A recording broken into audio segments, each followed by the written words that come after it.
곧 예배가 시작됩니다. 묵상 기도하며 우리 예배를 준비하도록 합시다.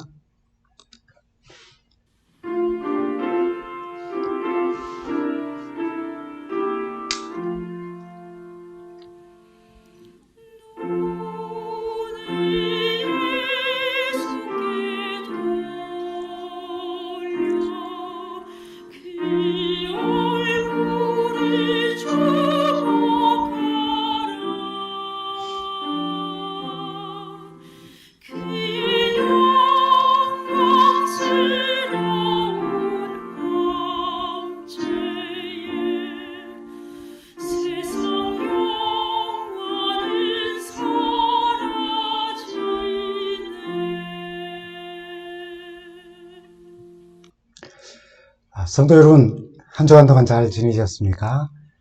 오늘 우리가 함께 나눌 말씀은 공사 끝이 났습니다. 그동안 잘 참아주셔서 감사합니다 라고 하는 그런 제목입니다. 아마 여러분 이 묘비 여러 경로를 통해서 보셨을 것입니다. 빌리 그레엄 목사님의 아내가 되시는 루스 벨 그레엄 사모님의 묘비이고 또 묘비명입니다. 미국 노스캐롤라이나에 위치한 빌리 그레엄 기념도서관 입구 우측에 그의 아내인 루스 그레엄의 아주 소박한 무덤과 묘비를 우리 보게 됩니다. 보시는 것처럼 머리에는 한자로 의가 새겨져 있고 아래 묘비명에는 특별하게 글이 남겨져 있습니다. 아주 인상적입니다. 잘 보이지 않겠지만요, 이 부분을 조금 자세히 써보면은 End of construction. Thank you for your patience. 다시 말하면 공사 끝. 그동안의 인내를 감사드립니다. 라고 하는 그런 묘비명입니다. 공사 때문에 많이 불편하셨을 텐데 잘 참아주셔서 감사합니다. 라고 하는 그런 문구입니다. 이분은 아마 건물 공사가 아닌 자신의 삶과 신앙에 대해 누군가에게 주었을 불편함을 생각하고 아마 남긴 묘비에 그릴 것입니다. 그녀는 자신의 인생을 건설공사로 생각했습니다. 어느 날 공사 현장을 지나다가 공사 중입니다. 불편을 드려 죄송합니다. 라고 하는 안내 표지판을 보았고 거기서 영감을 얻어 자기 남편에게 자신의 묘비명을 이렇게 기록해 달라고 부탁을 하였습니다. 공사 끝. 그동안의 인내를 감사합니다. 라고요. 복음 전도자로 참 훌륭한 삶을 사셨지만은 그래도 자신으로 인해 불편함을 겪었을 모든 사람들에게 미안한 마음을 이렇게 전한 것 같습니다. 여러분, 문제 없는 사람 세상에 있습니까? 사실 집이나 도로나 어떤 설치물이 고장이 나거나 새롭게 교체를 하기 위한 공사는 흔하고 정말 끝이 없습니다. 그래서 그보다도 더 중요한 것은 바로 사람 공사입니다. 참 심각합니다. 어떤 목사님이 깊은산 기도원에서 여러 날 금식 기도를 드린 후에 산을 내려오는데 몹시 배가 고팠습니다. 저만큼 원두막이 보였어요. 원두막에 갔더니 주인이 없는 겁니다. 그래서 가까이에 보니까 하도 배가 고파서 토마토가 잘 익어 있어 그 토마토를 하나 따먹었답니다. 그리고 수박도 하나 쪼개서 먹었습니다. 근데 해가 지르려고 하는데도 주인이 그날 오지를 않는 겁니다. 그래서 하는 수 없이 그냥 내려왔습니다. 목사님은 본의 아니게 도둑질을 한 것이죠. 다음날 목사님은 금식 기도하며 준비한 아주 말씀을 아주 은혜롭게 잘 전하였습니다. 교인들과 헤어지고 묵상하는데 자꾸만 머릿속에 하나님 말씀이 떠오르는 것입니다. 내 눈이 범죄하거든 내 눈을 빼버리라. 하나님, 이놈 토마토에 눈이 멀어서 주인도 없는데 그만 따먹었습니다. 그렇게 마음으로 고백을 하는데 하나님의 음성이 또 마음에 들려오는 것입니다. 누나를 뺄 일이 아니다. 네 손으로 수박까지 쪼갰으니까 손을 잘라야 될 거야. 네? 아니다. 네 두 발이 뚜벅뚜벅 그 원두막 속으로 남의 그 프로퍼티 안으로 들어갔으니까 너 발도 아마 잘라야 할 게다. 하나님, 내가 발까지 자르면 어떻게 됩니까? 아니다. 네가 수박을 먹으면서 수박이 네 목을 타고 내려갔으니까 네 목도 잘라야 할 것 같다. 그렇게 얘기했습니다. 아니, 그러면서 뒤에 들리는 말이, 네가 먹은 수박이 지금 온 혈관을 따라서 흐르고 있으니까 네 피를 다 뽑아내야 될 거야. 그렇게 말했습니다. 여러분, 어떻게 해야 할까요? 이분은 이렇게 말을 했다는 겁니다. 하나님, 저는 하나님의 은혜가 아니면 도무지 살 수가 없는 죄인입니다. 라고 하는 고백을 할 수밖에 없었다는 것입니다. 여러분, 우리가 경건한 금식 기도의 시간을 통해서 하나님을 만나는 시간이 우리에게 꼭 필요합니다. 그런 시간을 가지면서도 여전히 우리는 또한 문제 있는 그런 삶을 살아가요.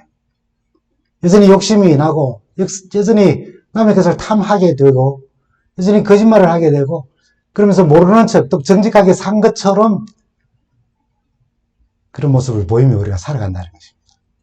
그렇게 연약하기 때문에 하나님의 은혜가 우리에게는 더욱더 필요하고 하나님께 무릎을 꿇는, 더 깊이 무릎을 꿇는 우리가 되어야 한다는 그런 교훈을 우리는 이 이야기를 통해서 얻습니다. 지어낸 이야기든 사실이든 그런 교훈을 얻게 되죠. 이 땅에는 완전한 사람도 없습니다. 가정도 그래서 완전하지 않고요. 우리 직장도 그러하며 우리 교회도 완전하지 않습니다. 약점 많고 허물 많은 사람들이 모여 사는 곳이 이 땅이기 때문에 그런 사람들이 모여 사는 모든 곳은 어떤 공동체든 완전할 수가 없는 것입니다. 그래서 이런 모든 불완전한 세상에서 서로 행복하게 살아가는 방법은 연약한 서로를 용서하고 덮어주고 또 서로 감싸주면서 그렇게 살 수 있어야 우리는 서로 행복할 수 있는 것입니다. 우리의 삶은 공사 중입니다. 크고 작은 공사를 하며 인격의 집을 지어가고 있어요.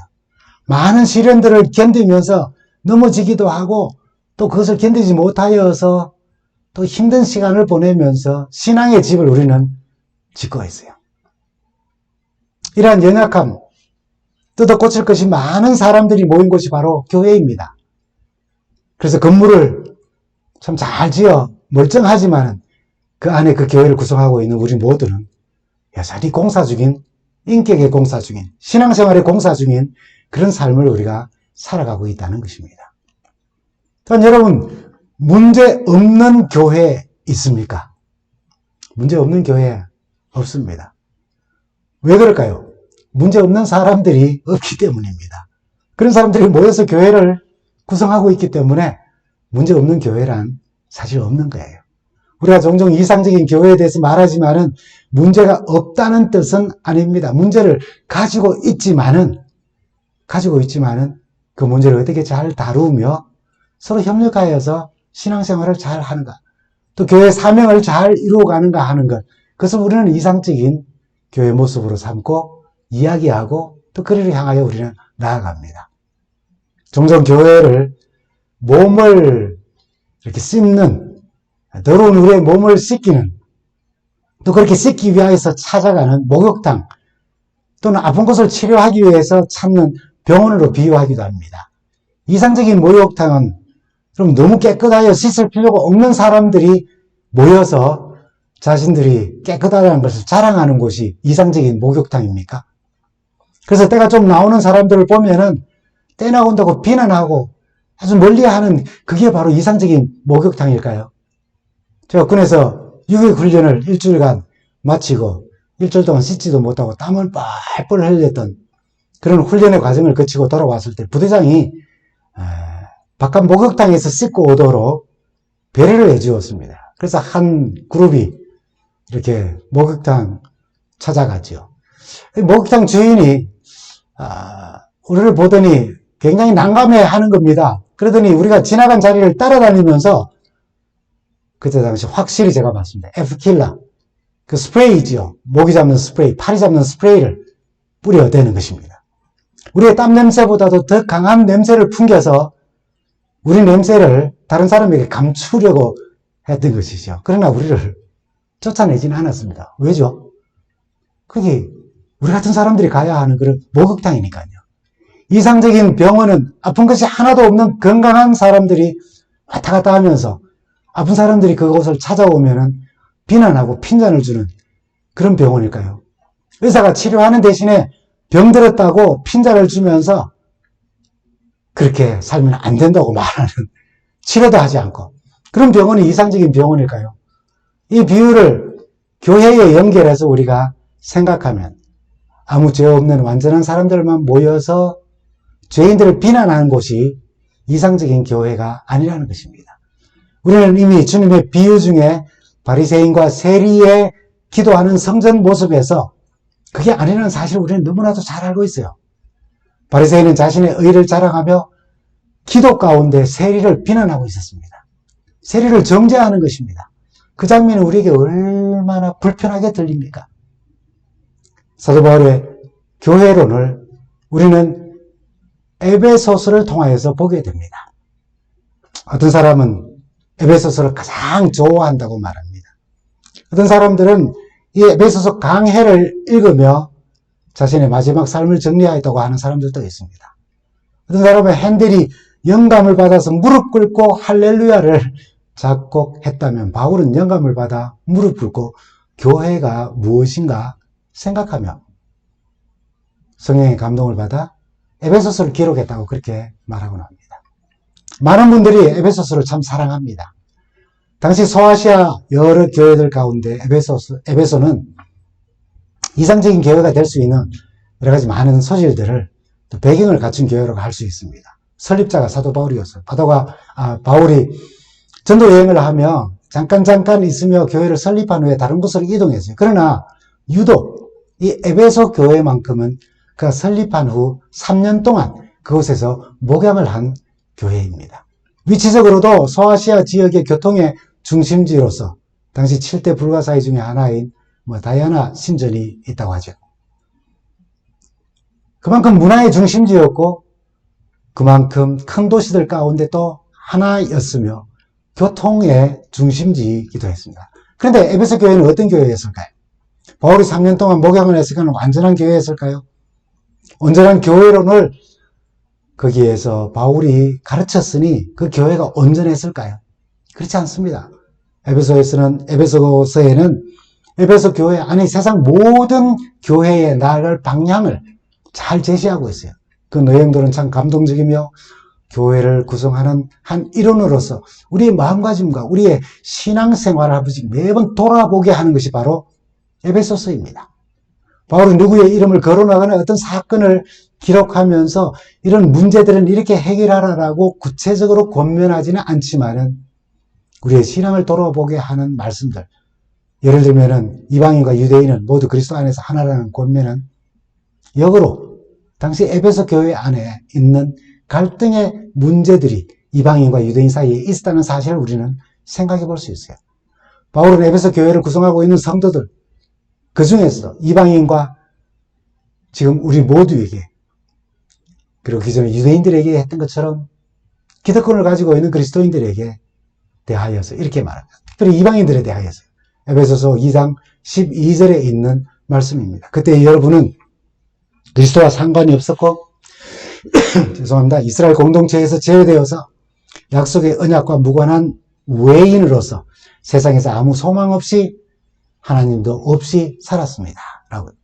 예, 초기 에베소 교회의 이방인들처럼 우리 모두가 12절의 이 말씀처럼 그리스도를 알지도 못했고 언약의 신앙 공동체에서 우리는 제외되어 있었고 세상에서 소망이 없고 또 하나님 없이 사는 그런 사람들이었어요. 그리고 19절에는 이어서 이렇게 말씀합니다. 그러므로 이제부터 여러분은 외국 사람이나 나그네가 아니요 성도들과 함께 시민이며 하나님의 가족이 되었다고요. 외국인도 아니고 손님처럼 지나가서 이렇게 한 번씩 들르는 사람들도 아니고 주인이며 성도들이 되었고 하나님의 가족이 되는, 그리고 그 하나님 나라의 시민이 되었다고 그렇게 말합니다. 바울은 우리의 천국 시민, 가족됨에 대하여서 그런 변화에 대해서 빌립보서 3장 20절에는 우리에게 이렇게 선포합니다. 우리의 시민권은 하늘에 있는지라 거기로서 구원하는 자 곧 주 예수 그리스도를 기다리노니라고 했습니다. 여러분, 하늘의 시민권자, 얼마나 멋진 신분의 변화입니까? 바울은 자신이 복음을 전하면서 로마 시민권자가 되는 유익을 잘 알고 있었습니다. 아마 어떤 사람들은 바울처럼 나도 로마의 시민권자가 되었다면 얼마나 좋을까 하는 생각을 하는 사람이 왜 없었겠습니까? 사도행전 22장을 보면은 그 내용을 좀 이해할 수 있도록 한 사건이 잘 기록되어져 있습니다. 요약해서 말씀드리면 이렇습니다. 그가 과거에 어떻게 기독교를 핍박하였으며 스테반이 순교를 당할 때는 그 일에 찬성도 하고 또 주장도 하면서 그를 죽이려고 하는 사람들의 옷을 맡아서 있었다 했어요.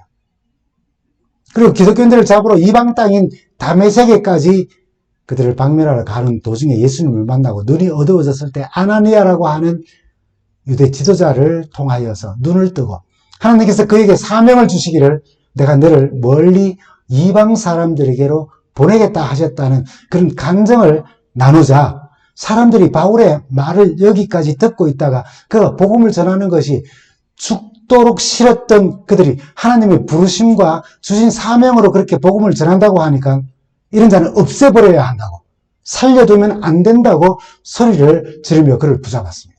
천부장이 바울을 잡아들이라고 명령을 하고 유대 사람들이 이렇게 소란을 일으키는 이유를, 난동을 부리는 이유를 알아내기 위해서 바울을 채찍질하라고 그렇게 명령을 내렸습니다.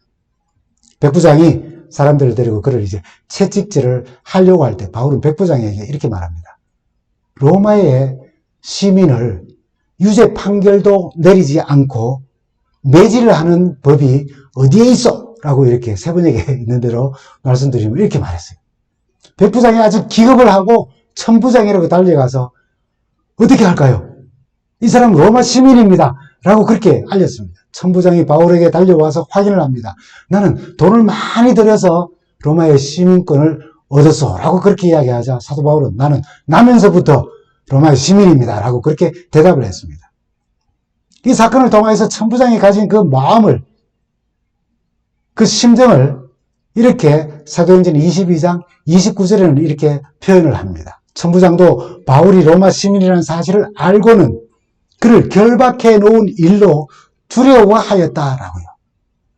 유대뿐 아니라 당시 외국에서도 복음 전도자로서 로마 시민권자가 가지는 특권과 권세를 이용하여 복음을 전한다면 얼마나 좋을까 하는 생각을 바울이 가졌을지 모릅니다. 어쨌든 이 사건을 통해서 우리가 알 수 있는 것은 천부장의 고백처럼 두려워했던 것처럼 로마 시민권자가 가지는 특권과 권세를 알 수 있는 대목이죠. 감히 로마 제국의 시민을 결박하고 재판도 없이 채찍질을 하려고 한다니 바로 그런 말인 것입니다. 근데 그 외에 또 사도행전 25장을 보면은 대제사장들과 유대인들 중에 지위가 높은 사람들이 바울을 고소를 합니다. 뿐만 아니라 바울을 이송할 때에 매복했다가 그를 죽이려고 하는 계획도 짜지요. 어쨌든 바울을 고소한 사람들이 증거가 없어서 바울은 무죄로 석방될 수 있는 상황에 놓이게 되었습니다. 복된 일이죠. 근데 그는 황제 가이사에게 상소를 한다고 요청을 합니다. 그래서 어쩔 수 없이 또 감옥에 좀 더 길게 갇혀 있게 되었어요. 자신의 억울함을 당시 최고의 권력자인 로마 교황에게 당연하게 호소할 수 있다는 것, 얼마나 큰 특권입니까? 아무나 할 수 있는 것 아닙니다. 로마의 시민권자들만이 할 수 있는 일이죠. 어쩌면 자신을 향한 유대 민족들의 쓸데없는 고소를 황제의 명령으로 무죄임을 확인함으로 더 힘있고 더 확실하게 복음을 전하려 했는 그런 목적이 포함되어져 있는지도 모릅니다. 그러나 더 중요한 것은 로마까지, 그리고 황제에게까지 복음을 전하기를 그가 진심으로 원했기 때문입니다. 어쩌면 당시 국제정서로 봐서 바울이 가진 대로마 제국의 시민권자에게 주어지는 혜택과 권리를 부러워하는 입장에 있는 사람들이 많았을 거예요. 지금 미국 내에서 미국 시민권 또는 영주권을 얻으려는 사람들의 입장과 아주 비슷하다고 우리는 말할 수 있을 것입니다. 그런데 우리의 시민권은 하늘에 있다고 강조하는 이 바울의 의도는 그가 저는 복음을 통하여서 하늘나라의 시민권자가 된 것이 더 귀하다는 것을 말하는 것입니다. 자신이 가지고 있는 로마 시민권자로서 얻는 혜택과 그리고 권세 또는 권위 이런 것들을 부러워하는 사람이 있다면 그보다 더 좋은 우리는 하늘의 시민권을 가지고 있다는 것입니다. 우리는 천국의 시민권자들이기 때문에 내가 위기에 처했을 때에 내가 황제에게 직접 호소할 수 있었던 것처럼 천재 우주 만물을 창조하신 그분, 역사를 운행하시며 우리의 머리털까지 세시고 우리의 속마음까지 다 아시는, 숨길 수도 없고 감출 수 없는 그분 앞에 모든 것이 드러나게 되어 있는 그런 능력의 하나님, 만왕의 왕, 만주의 주 되신 우리 아버지 하나님을 우리가 찾아가서 우리의 억울함을 호소할 수 있다는 사실을 생각해 보라는 말과 같은 것입니다. 이 신분을 우리가 얻기 위해서 우리가 무엇을 하였습니까? 우리가 어떻게 이 천국의 시민권을 얻었나요? 하나님 앞에 막대한 돈을 헌금해서 얻었습니까? 시민권을 사는 것처럼. 돈으로 천국의 시민권을 얻을 수 없는 것입니다. 하나님 앞에 엄청난 선행을 쌓아서 그렇습니까? 그런 선행으로 천국의 시민권을 얻는 것 아닙니다. 구원이 선행으로 오는 것은 아닙니다. 죄 중에 우리가 또 천국 백성으로 아예 태어났습니까? 아니요. 우리는 죄 중에 태어나서 죄를 먹고 죄를 마시면서 죄 가운데서 산 사람들입니다. 그러나 여러분 잘 아시는 에베소서 2장 8절에 내가 그 은혜를 인하여 믿음으로 말미암아 구원을 얻었나니 이것은 너희에게서 난 것이 아니요 하나님의 선물이라고요.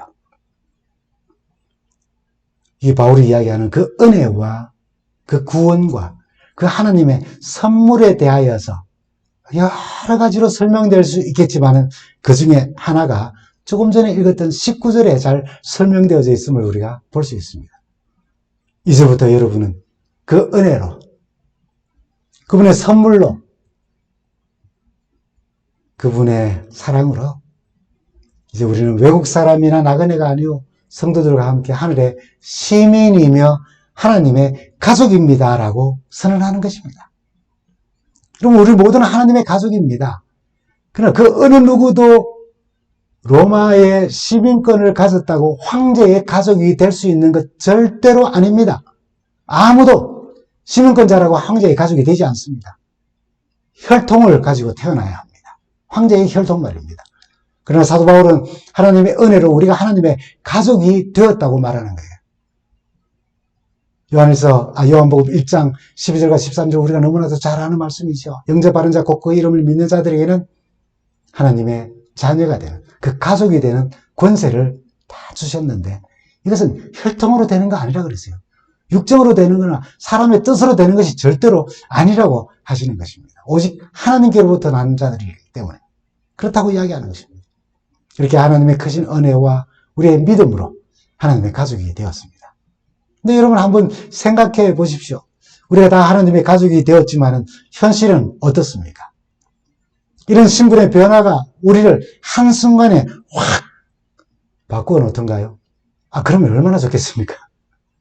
그렇지 않습니다. 성령님의 도우심으로 고치고 포기하고 배우면서 조금씩 우리는 변해가는 것입니다. 시작하면 아는 어느 목사님 이야기처럼 우리 모두 경건의 시간을 가지면서도 하나님의 은혜 없이는 못 사는 사람들이며 여전히 우리의 인격과 인품과 신앙생활 속에 문제를 가지고 있는 그런 사람들이에요. 그래서 누군가에게 불편을 우리는 계속 주고 있는 것입니다. 청년 활동할 때 우리 청년 동료 가운데 친구가 제 침례를 받았습니다. 그날 오후에 우리 옛날에는 왜 침례식이 있으면 오후 늦게까지 교회에 남아서 이제 저녁 식사도 하면서 그 사이에는 침례받은 사람들의 간증 시간을 가지고 간증을 듣지 않습니까? 요즘은 그런 시간이 거의 없습니다만은. 그 청년의 시간이 되었는데 그 청년이 나와서 하는 말입니다. 침례를 받고 물에서 올라오는데 내가 그동안 미워했던 사람이 딱 보이는데 그 미운 마음이 아직 완전히 가시지 않더라고 청년이 말하는 것입니다. 그래서 사도 바울은 22절에 교회에 관한 놀라운 통찰을 우리에게 이렇게 말해주고 있습니다. 너희도 성령 안에서 하나님이 거하실 처소가 되기 위하여 그리스도 예수 안에서 함께 지어져 가느니라 라고요. 이 말씀은 우리가 연약함과 부족함을 가진 성도들인데 우리가 예수 안에서 함께 서로 깊은 교제를 나누며 주님의 아름답고 거룩한 신앙 공동체를 이루어 간다는 그런 의미의 말씀으로 우리에게 이 말씀을 주신 것입니다. 그 과정을 사도 바울은 건물을 이루어라고 번역한 새 번역의 표현처럼 바울은 건축물이 지어져 간다, 공사 중이다 라고 하는 의미를 사용하여 말씀하였습니다. 다시 말하면 우리의 연약함과 부족함을 다 가지고 있는데, 그렇게 연약한 우리의 모습은 마치 건축물이, 도로가 또는 어떤 시설이 다시 또는 새롭게 되기 위해서 공사를 하고 있는 그런 모습과 같다는 말입니다. 그래서 서로의 통행, 다시 말하면 소통과 교류와 교제에 불편을 주고 있는, 그래서 우리는 누군가에게 항상 죄송한 사람들이라는 그런 말입니다. 우리 하나님이 형상을 회복하며 살지만 때로는 우리의 얼굴에 공사 중입니다라고 하는, 당신의 마음을 내가 불편하게 해드려 참 죄송합니다라고 하는 그런 얼굴 표정을 우리가 보여줘야 할 때도 있습니다. 우리의 인격이나 인품이 예수 그리스도를 닮아야 하는데, 성령의 감동하심이 나타나야 하는데 그러지 못하여서, 죄송합니다, 저는 지금 공사 중인데요, 여러분의 기분을 제가 지금 나쁘게 해드려서 참 죄송합니다라고 하는 안내판을 눈에 보이지는 않지만 내 목소리 속에 담고 있게 되기도 하는 것입니다. 그래서 바울의 권면처럼 우리는 예수 안에서 함께 서로 깊은 교제를 통해 주님의 아름답고 거룩한 신앙 공동체를 이루어가는 것입니다. 바로 성령 하나님의 도우심을 통하여 말입니다. 여러분, 이런 안내판 참 많이 보셨죠? 공사 중 통행에 불편을 드려 죄송합니다. 공사 중 우회하십시오. 공사 중 천천히 서행하시오. 참 고마운 것은 이 사람들이 다 격려를 지금 하고 있다는 겁니다. 미안한 마음에 미소를 지으며. 표지판의 격기를 건설 회사를 대표하여서 하는 말이 아니라 공사적인 우리 자신의 표현으로 좀 생각해 보십시다. 공사 중인 그 사람, 저를 포함해서 우리 모두가 대단히 죄송한 마음을 가지고 있다는 것입니다. 불편을 드리고 있으니까요. 공사 중인 그 사람의 마음도 영혼도 육신도 힘들어서 그렇게 공사 중이니까 좀 모른 척 우회하여서 좀 비껴가거나 다가오려면은 슬로우, 좀 천천히 다가오기를 원하는 마음이 이게 이 표지판에 묘사된 것처럼 우리 개인의 어떤 바람으로도 우리는 생각해 볼 수 있다는 것입니다. 여러분, 절대로 뭐 상대하지 말라, 피해라, 뭐 이런 뜻 절대로 아닙니다. 공사 중인 분들을 그렇게 잘 이해해 달라는 것입니다. 나도 그랬던 누군가 지금 더 좋은 인생과 더 좋은 인격과 더 따뜻한 마음과 더 푸근한, 더 넉넉하고 더 온전한 신앙생활을 위해서, 그리고 더 멋진 내일을 위해 공사 중인 것을 이해하고, 나도 그도 성령의 도우심으로 예수 안에서 함께 서로 깊은 교제를 통해 주님의 아름답고 거룩한 신앙 공동체, 이 교회를 지어져가는, 만들어가는 그런 사람들이 서로 되도록 돕는 것이 필요하다는 말입니다. 그럼 혹 제가 여러분의 통행에 소통하고 교제하고 그리고 나눔을 가지는 모든 일에 혹시 불편을 드리는 게 있으면 마음을 좀 힘들게 하는 일이 있고 좀 기분이 나빠지는 어떤 상황과 순간이 올 때, 아, 우리 목사님 지금 공사 중이군, 그렇게 좀 생각해 달라는 그런 말입니다. 사실 우리 인생은 늘 공사 중입니다. 더 나은 삶을 위해 계속 바꾸어가는, 계속 리모델링 해가는 공사 중입니다. 내가 공사 중이면 다른 사람도 공사 중입니다. 내 인생을 공사 중인 상태에 지금 있다면, 내 신앙이 공사 중이라면 다른 누구도 그런 상황이 있을 수 있다는 것입니다. 그래서 에베소서 4장 32절에 보면은 이런 우리들이 모여있는 교회가 가장 이상적인 교회가 될 수 있는 것에 대하여 에베소서 4장 32절에 이렇게 말합니다. 서로 친절히 대하며 불쌍히 여기며 하나님께서 그리스도 예수 안에서 여러분을 용서하신 것 같이 서로 용서하십시오. 네, 친절하게 대하여야 합니다. 불쌍히 여겨야 합니다. 서로 용서하기를 주께서 우리를 용서하신 것처럼 용서하시고 그렇게 용납하고 포용하고 이해하고 감싸주라는 것입니다. 여러분, 왜 그렇습니까? 우리 모두가 지금 공사 중이기 때문입니다. 그래서 서로 친절하고 서로 불쌍히 여기고 실수와 잘못을 서로 용서하고 포용하라는 거예요. 그러면 이상적인 교회는 과연 무엇일까요?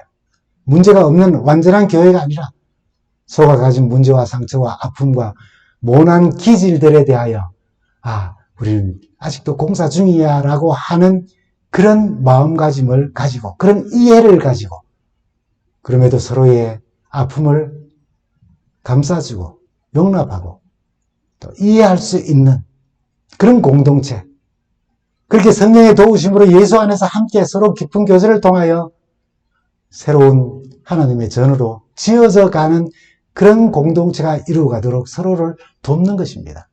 그럼 다시 한번 처음에 보았던 우리 묘비를 한번 다시 한번 더 봅시다. 여러분, 결국 우리는 서로를 향해 루스 그레이엄 묘비의 글귀처럼 공사 끝, 잘 참아주셔서 감사합니다라는 말을 죽어서가 아니고 묘비에 남기는 것이 아니라 살아있는 동안 서로에게 말할 수 있으면 참 좋겠습니다. 우리 모두가 그렇게 살며 다시 오시는 우리 주님을 뵙는 우리 모두가 되기를 간절히 바랍니다.